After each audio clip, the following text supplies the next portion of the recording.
Bom, gente, é um grande prazer estar aqui. Quero agradecer demais a Kelly e a todo o time da Patient Centricity Consulting por estar nos dando essa grande oportunidade de participar do segundo Patient Experience Week e compartilhar o nosso case da Safety for Me, que, na minha opinião, tem tudo a ver com a experiência do paciente. Eu vou compartilhar um pouquinho do que a gente está fazendo com vocês.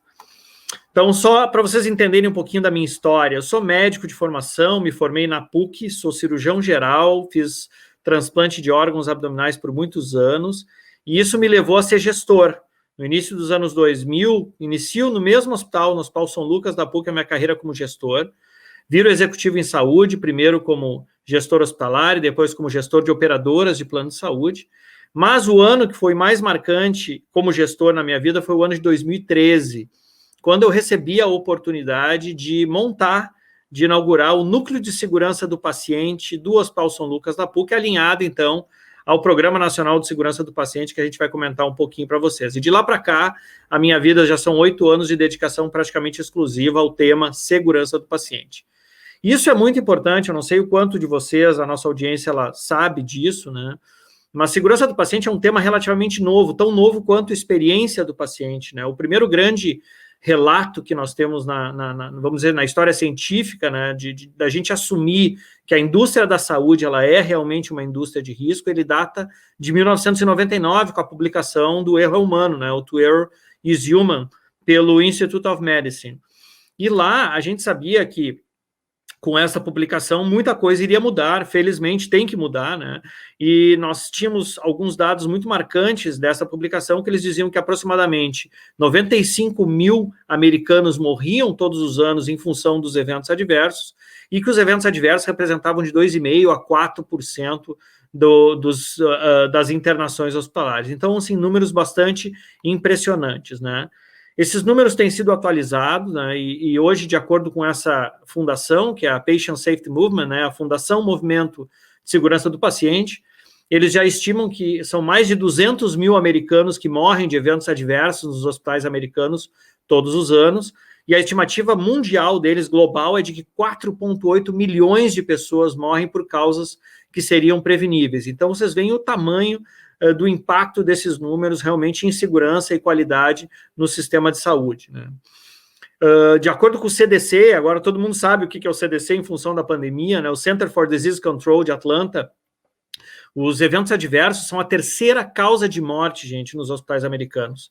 Primeiro lugar são as doenças cardíacas, a segunda causa é o câncer e a terceira causa são os eventos adversos. Então vocês veem que tem duas leituras aqui, né? A primeira delas é de que a terceira causa de morte nos hospitais é uma coisa que, infelizmente, nós, profissionais da saúde, causamos aos nossos pacientes, mesmo que de forma inadvertida, né? Enquanto a gente está entregando tratamento para eles. Por um outro lado, a gente também pode ler pelo lado cheio do copo e dizer o seguinte: é uma das causas que, se a gente melhorar os nossos protocolos e implementar os nossos processos, a gente pode tirar essa causa de morte dessa lista aqui de morte de causa de morte. No Brasil, nós entramos um pouquinho mais tarde nessa luta, como eu já havia comentado já no início da apresentação, né, o Ministério da Saúde ele publica o nosso Programa Nacional de Segurança do Paciente em 2013, no dia 1º de abril de 2013. Né? Então, recentemente fizemos 8 anos de Programa Nacional de Segurança do Paciente e adaptando as 6 metas internacionais de segurança do paciente para a realidade nacional. Então, esse cartaz com as 6 metas nacionais de segurança do paciente, eu acho que ele é um cartaz bastante conhecido de todos vocês. E os números aqui no Brasil são muito, muito tristes, assim, são bem piores até do que os números americanos. Segundo a Fundação para a Segurança do Paciente brasileira, né, aproximadamente 400 mil brasileiros morrem por erros ligados à assistência em saúde todos os anos. Vocês vejam que número impressionante. Nós estamos aí com um pouco mais de um ano de pandemia do Covid, estamos com aproximadamente 330 mil mortes em função do Covid, e a estimativa desta fundação é de que mais do que 400 mil pessoas morrem todos os anos em função dos eventos adversos, e nós não estamos na capa de todos os jornais. Olha o tamanho da importância, da relevância do que nós estamos falando. Se só a mortalidade e a morbidade não fosse razão suficiente para a gente trabalhar, vamos ver quanto custa isso, né? Olhem essa estimativa que a ANS publicou no ano de 2017 em relação a 2016. Vocês lembram que a ANS, ela trata só da saúde suplementar, ela não fala do SUS, certo?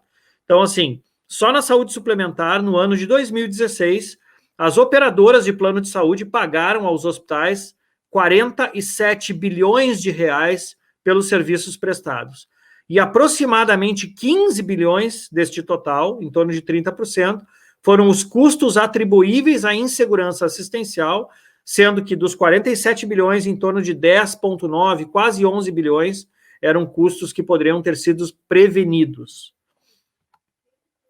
E no mundo todo, a gente vem seguindo no Brasil, como nos Estados Unidos, em todos os lugares, uma série de regras e protocolos aí determinados pelas maiores organizações, né? O Institute for Healthcare Improvement, o IHI, a ISCO, que é internacional, a Sociedade Internacional para a Qualidade em Saúde, os padrões da Joint Commission, os padrões da ONA, os padrões da HRQ, que é a Agência Americana de Pesquisa e Qualidade em Saúde, enfim. Mas, mesmo assim, a gente tem muita dificuldade de mudar esses números. E aí a pergunta que eu deixo para vocês é a seguinte: o que mais pode ser feito, então, para mudar esse cenário? Se nós estamos lá treinando todo mundo, capacitando, e a gente está com dificuldade de mudar os números, o que mais que a gente pode fazer para ter resultados melhores? E eu gosto muito dessa publicação aqui de 2012, do David Chase, né, que é o CEO, era na época o CEO da Avador, falando que a droga blockbuster do século, né, é o engajamento do paciente, né? Se o paciente é realmente a última barreira para evitar o evento adverso, por que a gente não engaja o paciente na sua própria proteção? Por que a gente não traz o paciente, então, como uma pessoa que é parte do time que está entregando saúde para ele, para que ele mesmo possa checar se as pessoas que estão atendendo ele estão, sim, executando os protocolos de segurança? E aí eu fui tentar entender um pouco o comportamento dos pacientes, né, em relação à nossa realidade atual, principalmente nessa época agora de Covid, onde as pessoas estão cada vez mais sozinhas, estão isoladas, não podem ter familiares e acompanhantes. E vocês sabem quem é o grande parceiro hoje das pessoas que estão internadas, seja elas pessoas mais idosas, sejam pacientes com câncer, ou seja até pacientes pediátricos, né? O grande parceiro, o grande companheiro é o smartphone, né? E eu, passeando pelos hospitais, eu perguntava para eles: o que vocês fazem no telefone enquanto vocês estão hospitalizados? As respostas eram as mais variadas, né? Facebook, Instagram, ficava trocando mensagem no WhatsApp, Twitter, Candy Crush. Opa, Candy Crush? Candy Crush é um jogo. Clash Royale é outro jogo. Olha que interessante, né? Então, assim, pelo menos metade desses pacientes utilizava esse tempo fazendo algum tipo de jogo mais lúdico, né? E assim nasceu a Safety for Me. A Safety for Me, na verdade, ela é um game, ela é um aplicativo, ela traz de uma maneira lúdica para os nossos pacientes e para os seus familiares a experiência em relação aos protocolos de segurança do Ministério da Saúde. A gente fez uma historinha lúdica com personagens, né? Tem o Dr. Rafael, tem a enfermeira Florence, tem a farmacêutica Graça, toda a equipe multidisciplinar conectada com o paciente, ensinando para esse paciente sobre as 6 metas nacionais de segurança: risco de queda, cadeia medicamentosa, cirurgia segura, lavagem de mãos e assim por diante. De uma maneira muito simples, o que nós queremos é, através desse game, através do nosso aplicativo, levar algum grau de educação para os pacientes e seus familiares poderem ser, sim, agentes ativos na sua própria segurança durante o seu tratamento. E na medida que eles vão recebendo essa educação, a nossa ideia é que permita a eles poder avaliar a rede prestadora com relação aos serviços que eles prestam, claro que conectado aos protocolos de segurança. E aí a gente tem um problema. Como que a gente pode fazer essa avaliação? Como é que a gente avalia a percepção do paciente sobre os protocolos de segurança do paciente?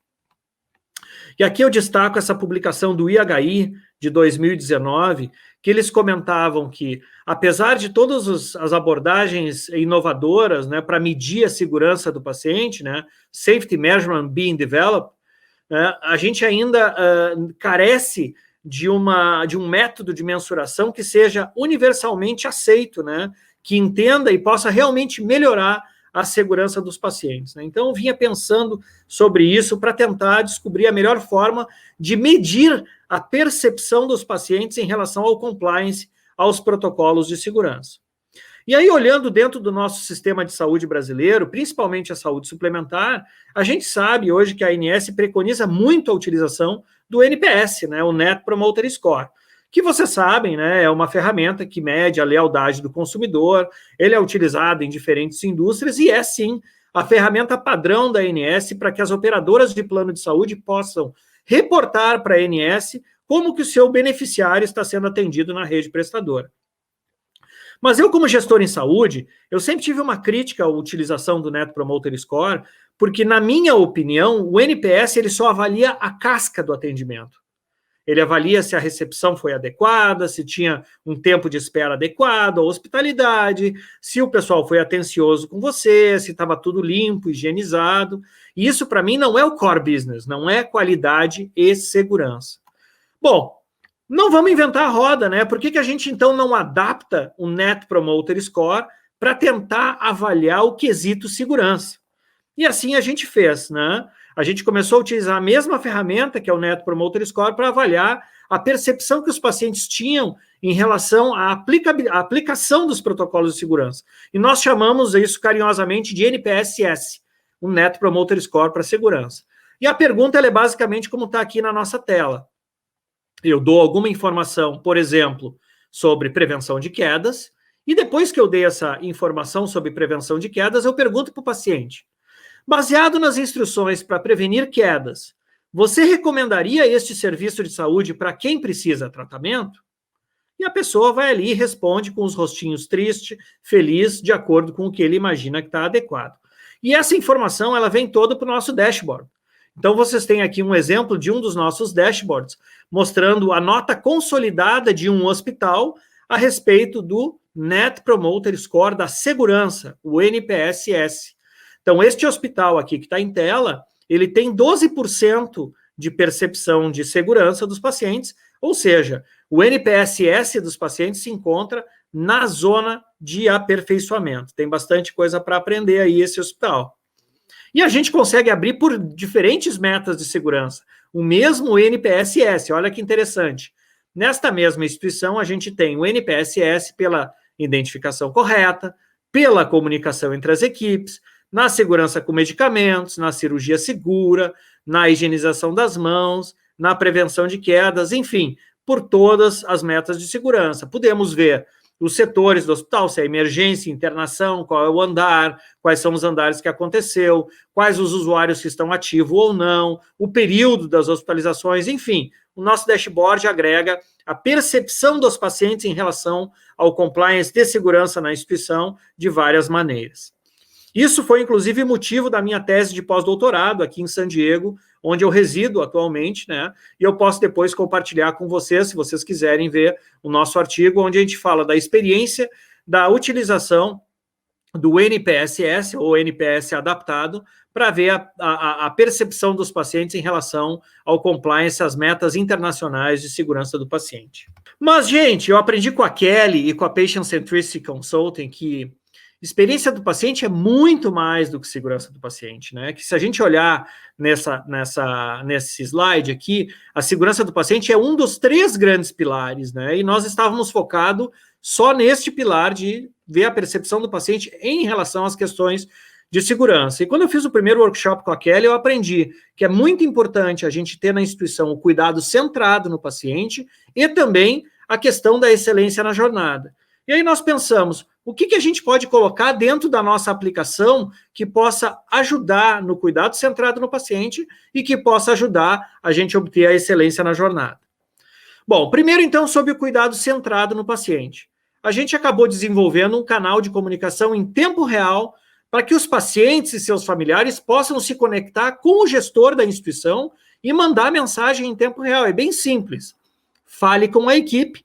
Tu clica no Fale com a equipe, a gente informa para ele que vai receber a notificação e vai mandar o mais rápido possível para a organização. Quando a organização já é nossa parceira, ela recebe a informação em tempo real. Quando ela não é nossa parceira, nós temos que contactar com a direção desse hospital e mandar a informação para ele. Mas nas instituições parceiras, a informação, como eu disse, aparece em tempo real nesse dashboard. E a gente entende que quando a gente cria esse canal de comunicação, a gente proporciona para os hospitais e para as operadoras de plano de saúde a oportunidade de prover para os seus pacientes uma experiência Disney, gente, e ser reconhecido por isso. Tu imagina um paciente teu que está internado e ele manda uma mensagem e alguns minutos depois tem alguém lá do núcleo da experiência ou do núcleo de segurança do paciente ou do núcleo da qualidade visitando este paciente para tentar resolver aquilo que ele precisa. Muito, muito bacana. E no último pilar, que é o pilar excelência da jornada, o que nós fizemos? Nós instituímos um botão de check-out no aplicativo para quando o paciente tem alta e está indo para casa, e aí ele pode registrar toda a experiência dele durante a jornada através do HCAPS. Né? Vocês todos conhecem muito bem o HCAPS, ele é extremamente utilizado nos Estados Unidos, inclusive o sistema Medicare utiliza o HCAPS para pagar bônus aos hospitais que têm altas notas no HCAPS, e a gente está tentando, vamos dizer assim, disseminar de uma maneira mais rápida esse HCAPS no Brasil, para a gente ter informações sobre a experiência dos pacientes.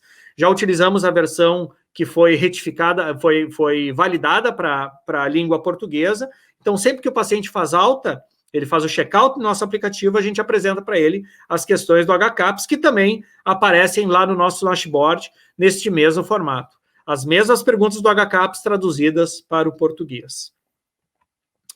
Então, aqui alguns dos nossos clientes, para mostrar para vocês e parceiros, né, que já estão utilizando a nossa ferramenta de uma maneira mais rotineira, institucionalmente, né, o Hospital São Lucas da PUC, onde eu tenho orgulho, né, de ter feito toda a minha formação e ainda sou professor lá da Pontifícia Universidade Católica, na Escola de Medicina.